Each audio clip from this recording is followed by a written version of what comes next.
Hey everybody, it's Corey with CB Railroader here, and I just wanted to give everybody an update on where I am with the new railroad build. So as you can see, I have the rolling base all completed. Turned out very nice. As you can see here, I got it all.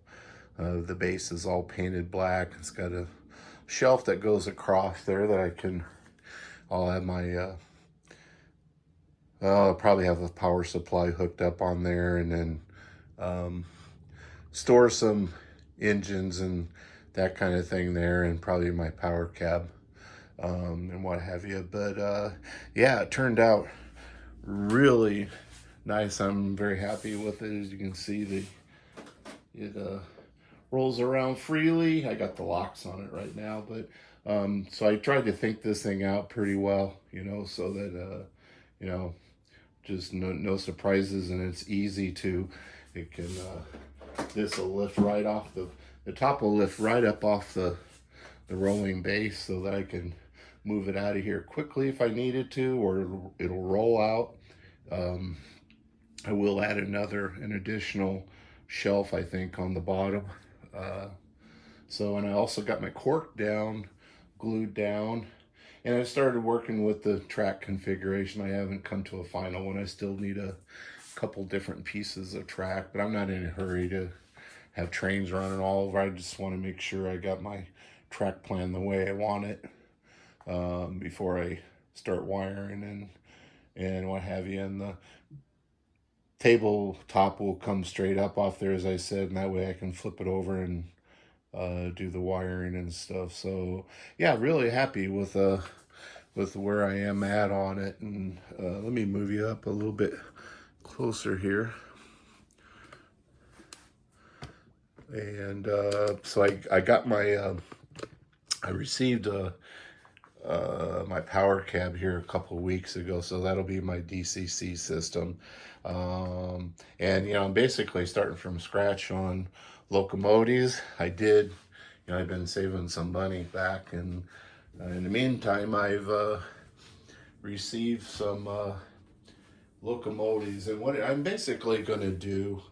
It's basically going to be 60s and 70s. I'm not nailing it down to a certain day or anything like that. I want to be able to run um, the stuff that I saw here in Council Bluffs on the railroads that were my favorite, and that I saw all the time when back when I grew up in the 60s.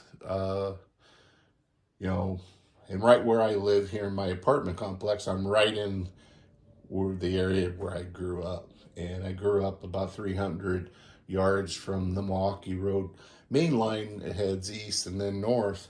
And then right above it, about a mile up onto the hilltop, was the Rock Island main line, and came across the big high bridge, and then followed all along and then back into town about a mile and a half down the way.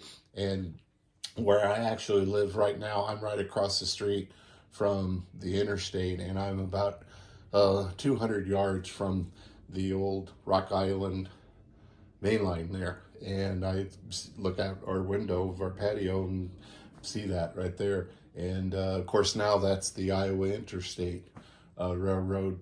That's their main line going into their yard, which used to be the Rock Island. So we have a huge railroad history here in Council Bluffs, where we're like right in the center of the U.S. We got Interstate 29 and I-80 that intersect right here, and the railroads did the same thing. I mean, we had ICG, we had Chicago Northwestern, Chicago Great Western, the UP, Rock Island, Milwaukee Road, Burlington, which then became, the Burlington Northern. We just have such a rich railroad heritage here. So anyway, so I'm going to be running primarily, Burlington Northern stuff. I may have some, pre-merger stuff, maybe Northern Pacific and Great Northern, Burlington stuff, You know, I love the Rock Island. You know, so, but primarily what I did purchase, and I probably went a little bit overboard, but, you know, um, this is going to be, I can't wait to get some of these open and listen to these, but let me just give you a look-see. This is, you know, Athearn, ready to run, BN, the old SW1500. You see one of these parked all the time in the S1000 down in the Burlington Northern Yard. All the time they always had one of these little switchers sitting down here. So this one's the Tsunami 2 sound on it. And yeah, that's actually the only one that I've got that's not an ESU locomotive. And I picked up, speaking of the Rock Island, got me a Rock Island GP38. This is the old blue and white, the, you know, the bankruptcy scheme. Got a pair of those. So can't wait to get those out. I can't wait to weather these up. That's going to be fun. Then, never have owned one of these, but I've heard good things about these units. I got me a Bowser U25 in the Rock Island. This is the old maroon scheme. I can go ahead and take that out of there. I'm not going to open any of these up, but isn't that a beauty?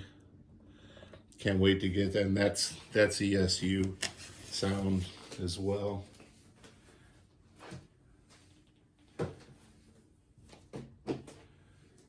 And let's see, got another Bowser.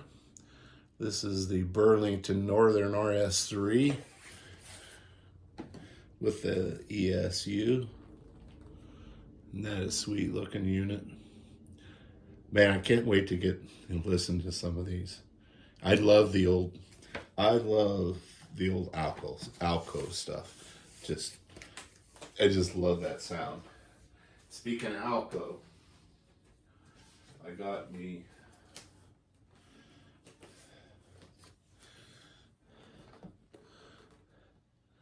a beautiful Rapido RS11. These are in the Burlington Northern. And got myself a pair of them. So can't wait. I absolutely cannot wait. The sound on those old RS11s, just, man, I just love that. And I did get myself a low programmer.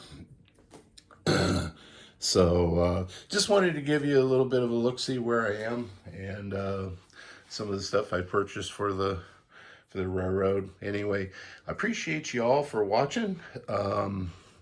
If you haven't and you like what you're seeing, please like and subscribe. And I would appreciate y'all sharing it. And if you think there's somebody you know that would be interested in what I'm doing here, if you could share it, I'd sure appreciate it.